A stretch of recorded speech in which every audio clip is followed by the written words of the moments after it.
Hey everyone, I thought I'd pop in here and say happy Monday. I told you guys I'm on a quick cleaning break. Happy spring cleaning. That's what I'm saying. I'm so excited. I'm just here to drop some tips, knowledge, quick chat real quick. Ooh. I did a dentist appointment, so hopefully this little cold hurries up and goes. I got the coffee. Dentist appointment is on Thursday. That's gonna be nice at 11 a.m. Perfect time. All right, guys. What up, what up, what up? It's been one whole year since we've not been homeless. I'm gonna drop some tips and some knowledge. I still can't get in my Facebook. I don't know what happened. So I guess I'm gonna just be chilling with you guys over here for a while. Hold on, let me open up the window real quick. My daughter's flowers. I'm cleaning up. Aren't they pretty? Her room is trash. Look, candy wrappers all over the place. All right, guys, what's up? You guys may know a little bit of my story. I told you guys I was gonna jump in here a little bit later. It is what it is. God has been good. God has been good. He's always good to us. Always. All right, guys. Real quick. All right. Now, shout out to all the homeless shelters that have helped my family. We have came a long, long way together as a family. Just all together. All right. I gotta stretch. My arms move. And it occurred to me as I'm clearing some stuff out, cleaning some stuff, and doing appointments and phone calls, and really maintaining the budget, and having opportunities to go to different schools to do different things, which that's a great vision. Not necessarily my vision at the moment. I'm debt free, which I'm so excited.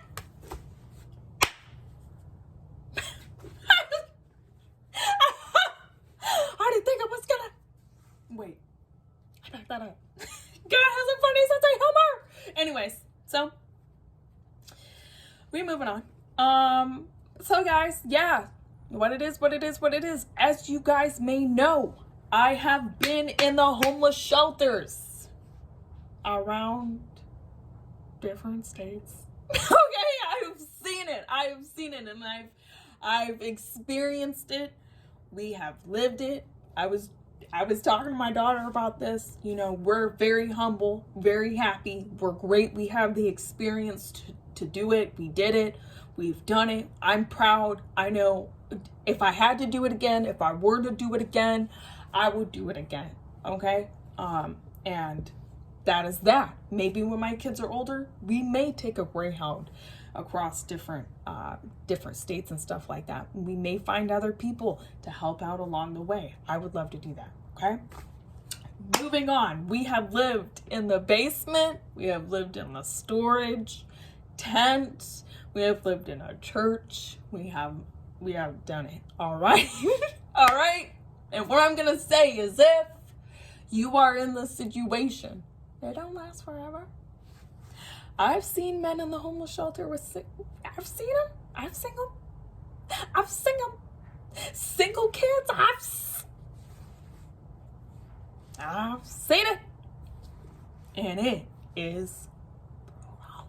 Okay? What I'm going to say is this right off the bat. Shout out. Because it's like my family. You see what I'm saying? Philadelphia, New Jersey, well, Michigan kind of but it'd be a little rough. I'll talk about them in my next video of what it was like being over there. But anyways, Philadelphia, shout out, man. They had our back. That's like my family. Those homeless shelters over there, those resources over there, people, thank you so much. Oh, I wish I could remember everybody's names, phone numbers. I would give everybody a call. I remember people chatting with me saying, hey, let me pull you to the side. And I'm talking about you know, all different walks of life, our blacks, our Filipinos, our, hey, let me pull you to the side. You look like you're a young girl. You may need some knowledge. Hey, you know what? It may not work out here or whatever, but keep going. And that's what type of people we made. All right. People handing out food, money. It was great. And sometimes that didn't happen every day. And yes, some people do have substance abuse problems, but that's okay. You know, just don't, everybody has their own little issues. We don't mock it or whatever, but I got you. Okay? Now, when I say this homeless shelter, guys, some homeless shelters you may not like. And this homeless shelter, I had to adapt, which I noticed when we were homeless, I had to adjust a lot. In Philadelphia, if you've been from there, you see what I'm saying? Some people can be hardcore. They were born and raised there. They know the blocks. They know the city. They know who's who.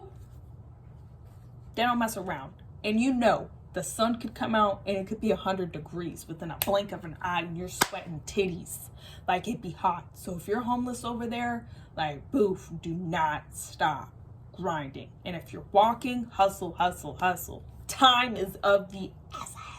Okay, moving on, guys.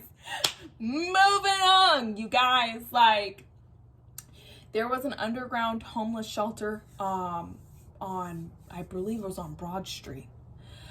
Could be wrong. Still gotta pull out some information in my phone. And there was a homeless shelter down there. And so I usually seen them and whatever and kept her stuff down there. They have different programs for different people. We moved into this one homeless shelter. It was permanent. We started in the basement. And guys, when I say it may not be the homeless shelter you want, at least the system has you like, hey, not homeless, you have permanent housing. And this church, when I say it was old, it was old. It was old. It was old. I didn't care. I just wanted to do better for my financial situation, getting out of a toxic situation, which I'm so thankful. I love my kids. I love my life now. I've never had a falling out so severe. I would never consider it a falling out. Always considered it a journey. Okay. And so when we got there, it was tough. It was brutal. We had mice walking around like they owned. And so in the basement, they could usually place like 20 families on each bed. There was a couple of women in there that had 6, 7, 8 kids. Man, these homeless shelters, they work so hard. Okay. You respect them. They respect you. You clean up after yourself. They see you in there to work. They're like, this family, this family right here, don't be messing around. You see what I'm saying? And, it was hard. It was rough. The basement got so hot. It was so hot. And usually they'll have workers down there, times, curfew hours of which you could get up, could not get up. You couldn't use the cafeteria at certain times. They would serve breakfast, lunch, and dinner. And like when I say like top level, we made it to the top level of the church to get into our own room. Each family had their own room. That was a waiting list to get on. Everybody would have to share the bathroom. They would get everybody up, knock on your door, open your door by 6 a.m. That's what the staff did to encourage people to get up, get ready for school, come down for lunch. We were always up. And it took us a while to get into our own room, believe it or not. All right. Yes, there was a couple of stabbings that happened there. Guys, okay? When we think this has to be a sign, okay? Because I was a domestic runawayer. That's what they considered me as. I do not like to be considered that. I don't like to be called that, but that's okay. I'll take it because of the transitional processes in my family background history, which we'll dive into later. Yes, okay? I'm a sexual abuser, domestic survivor, and I have been my whole life. My parents have been really, really, discussion for later, another story, another topic. But yeah, so moving on. There were stabbings that happened. I was like, oh wow. We really worked my butt off to be there, and we always made sure we cleaned and everything. Now you would see a director. We'd see a director do the financial planning. There was a lot that came into motion. You know what I mean? We couldn't be there at certain times during the day. That was to encourage other people to look for jobs. And like, listen, guys, some parts of Philadelphia, oof. But that's okay. Your nose be burning at the subways and stuff. Like, guys, like, oof, some neighborhoods be rough. But what I can say is like, oof, you're over there to work, you're over to get the job done. There's some nice areas. There's great opportunities. Don't get me wrong. All right, so we were in the homeless shelter over there for a little while. It worked out really, really great. I got on a planning and everything. I like Philadelphia a lot. It was just really a drastic change for me. I have never been like, listen guys, I have never been in that type of, it was a really big, different environment. All right. Like we had, it was really, really different. It was different. I like it. If I were to visit, go there and do pictures and stuff like that. Maybe if I had more time to explore Pennsylvania and Philadelphia after going back and forth to visits to see what parts I like, then it would be doable. Okay, but I did not. I just jumped right into it. You see what I'm saying? And when we jumped into it, it was kind of like, all right, this is going to be some work. You see what I'm saying? But I do know, my experience in Philadelphia, you can have some great success over there. It just depends on if you're doing your homework. Are you working towards doing whatever you need to do to make your efforts happen? Are you keeping up on maintenance? Listen guys, this is a big, big thing, all right? I am not a caseworker, but I'm gonna tell you this, okay? From my witnessing, from other people's witnessing, now some communities, they don't care how you discipline your kids. Now, if you're sitting up in the welfare office, or we ain't knocking at social services, Salvation Army, or whatever the case may be, oof, when we say we need to behave, better behave, because we got some paperwork to do.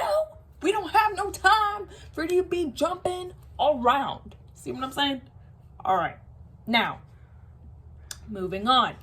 If you are out of state and you're bouncing from state to state, like I've seen people make it from Nevada all the way to Philadelphia, like in a vehicle on its last legs. Okay? I'm just telling you my experience of homeless shelters since it's our 1-year anniversary, and I gotta pass it down to somebody else. It ain't that bad. You just gotta be, once your foot is in the door, once you've been accepted in the intake, and they're like, yeah, I got a spot for you, bam, boof, it's like home run from there. You see what I'm saying? Like, all you gotta do is maintain it, pay the rent, whatever. It may not be the ideal spot. You may not get your mail there, okay? I had to share the bathrooms, and guys, it was several times where women up there just did not care about the men. And I'm talking like any homeless shelter I've been in where it's been families or, single moms, single parents, single dads, single grandmas, grandpas. I've seen it. Some of the women just would not respect the men at all. And it was like, you know what I mean? It was rough. Like, we had a little bit of men's security, but not enough to support what was really going down in certain, like there was a lot of fights that were happening. I've never gotten into a situation like that. Don't want to be. You can be kicked out for that. All right. I believe it's like 3 strikes if you're in a homeless shelter, and it's like, boof, you sanctioned, you're done. And you have to turn around and go through the process all over again. Remember, they have that documented in their system. So you never ever, guys, I'll do another video for later of the do's and don'ts. But yeah, it was a different life. It was a different life, okay? The air conditioners didn't roll through until mid-May. And it would get so hot. Like the homeless shelters get so hot. Oof! You better get a portable air conditioner. Anyway, guys, my break is up. It's over. It's over. That's my little mini experience about, being in a homeless shelter. I hope that helps somebody. It ain't gonna be that bad. Oh, another tip I want to throw out there: protect your mattresses. Okay? Protect your mattresses. Get a mattress protector. I don't care if you didn't buy it or not. You better go find it from somebody. If you are sharing a room, and I'm talking, the room was super small. You had your bunk beds on both walls, okay? Top, bottom. And then you had the baby playpen in it. Whoa! Whoa! It was like, I can still feel the heat to this day, you guys. And we did not. We couldn't have no snacks. We couldn't have the strollers up there. There was no TV, okay? The only TV we had was on our phones and a tablet. Remember, I told you, Greyhound, baby, Greyhound, okay? Anything before I get out of here. I never in a million years would have imagined that I would have been able to do that with my family, all right? I didn't think it was possible. And now I know it is possible. It is possible. Start from nothing, go from something, what it is. So, guys, if you're in a homeless situation, I'm in there. If you're facing that situation, I know what it's like. You just gotta breathe, brace it in. It's coming. Don't listen. Listen, guys. Don't try to fight it. Okay? Okay? Don't try to fight it. Don't try to fight it. It's okay. It's all right. It's all good. It's all love. I felt super humble. I still feel super, super grateful and forever will. Homeless shelters out there, they give people security. And they did for my family. I felt so proud. I accomplished something. I didn't move in with any family members. I didn't move in. I didn't, guys. We did it. And that is great. Anyways, I love you guys. I hope you guys have a great Monday. I gotta get out of here or the chores won't get done. I wish I had Mr. Poppins, but that's a story for later.